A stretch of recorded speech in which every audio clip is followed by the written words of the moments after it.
Hello bachcho, let's read the question first. The question says the five kingdom classification was proposed by five kingdom किसने दिया था? पहला है R H particular, दूसरे हैं Carolus Linnaeus, तीसरे हैं विलियम रॉक्सफोर्ड और लास्ट में है virtue. So the key concept used in this question is the information about the scientist and their discovery. इस क्वेश्चन में हम कुछ साइंटिस्ट और उनकी डिस्कवरी के बारे में बात करेंगे कि उन्होंने किया क्या था हमारे बायोलॉजिकल फील्ड में.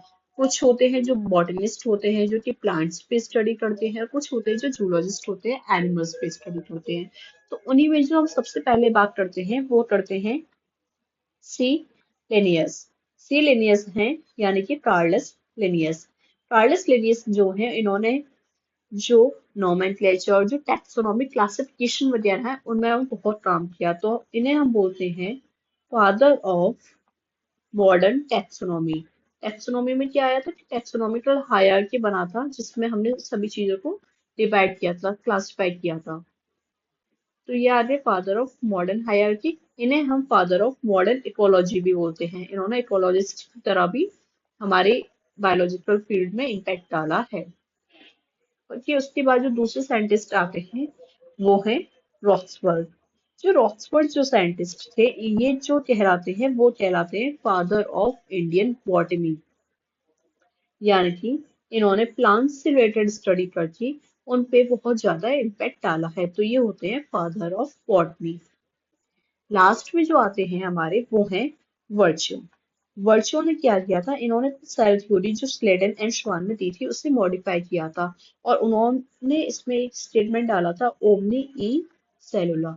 इसका मतलब होता है कि जो सेल है वो अपनी जो पहली वाली सेल है उसी से डिवाइड होकर आगे बनती है, तो इन्होंने मॉडिफाई किया था सेल थ्योरी को. अब जो हमारा लास्ट ऑप्शन बच रहा है वो है आर एच पिटिकर. तो आर एच विटकर ने हमारा जो सबसे ज्यादा इम्पैक्ट जो डाला था वो था उन्होंने फाइव किंगडम क्लासिफिकेशन दिया था. फाइव किंगडम क्लासिफिकेशन में बेसिकली आता क्या है? फाइव किंगडम क्लासिफिकेशन में आते हैं Monera, protista, fungi, Plantae, Animalia. अब अगर हम सभी क्लासिफिकेशंस जो उन्होंने दिए हैं सभी किंगडम्स के बारे में थोड़ा थोड़ा देखें तो सबसे पहले आता है मोनेरा. तो मोनिडा के अंदर उन्होंने डाले थे सारे यूनिसेलुलर ऑर्गेनिज्म जिनके जो बैक्टीरिया होते हैं वो सोल मेंबर होते हैं. दूसरा आया था प्रोटिस्टा. प्रोटिस्टा के अंदर उन्होंने रखे थे यूनिसेलुलर यूकैरियोट्स जो कि फर्दर डिवाइड होते हैं क्राइसोफाइट्स, डायनोफ्लैजिलेट, यूक्लिनोइड्स, लैमॉर्ड, प्रोटोजुअन्स में. फिर आए थे हमारे फंजाई. फंजाई के अंदर हेट्रोट्रॉपिक डाले थे, कॉस्मोपॉलिटन आई थी और जो कि वार्म और ह्यूमिड प्लेसेस में ग्रो करना पसंद कर रहे थे. उनकी भी फर्दर सब क्लासेस थी, फाइटोमाइसेटीज, एस्कोमाइसेटीज, प्रेसिडियोमाइसेटीज, डिटेरोमाइसेटीज और फिर आए थे लास्ट में प्लांट्स.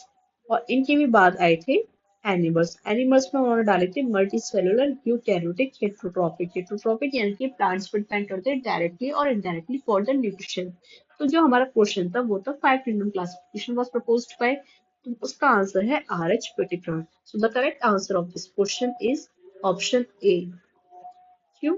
क्योंकि आर एच विटेकर ने हमें फाइव किंगडम क्लासिफिकेशन दिया था, कार्लस लिनियस ने हमें टैक्सोनॉमी के बारे में बताया था, क्लासिफाई किया था चीजों को, हायरार्की बनाया था. रॉसबर्ग ने प्लांट्स से रिलेटेड काम किया था, so father of Indian botany होते हैं. और बर्चो ने सेल थ्योरी को मॉडिफाई किया था. I hope you all understood it well. Thank you so much.